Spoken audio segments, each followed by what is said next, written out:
Les forces de l'ordre de l'occupant israélien ont donné l'assaut ce mercredi à la mosquée El-Aqsa où s'étaient barricadés plusieurs centaines de Palestiniens pour empêcher l'intrusion de juifs messianiques qui veulent pratiquer leur rituel du sacrifice sur l'esplanade de la mosquée.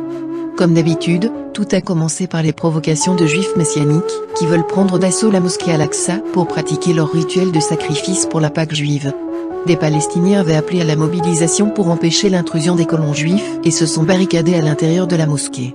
La police israélienne est intervenue violemment pour évacuer les Palestiniens alors que ces derniers n'avaient sevré que des feux d'artifice. L'intervention a fait plusieurs blessés.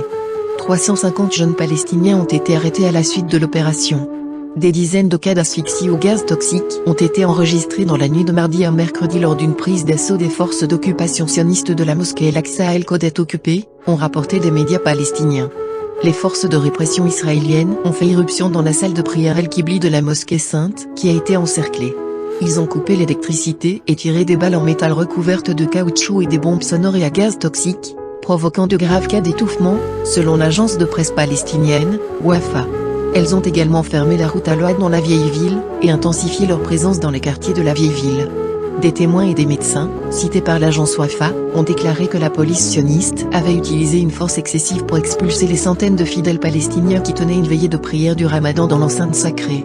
Les médecins ont déclaré avoir été empêchés par la police d'entrer dans l'enceinte pour porter secours aux fidèles, dont nombre d'entre eux ont été détenus, et d'autres battus et forcés à quitter les lieux.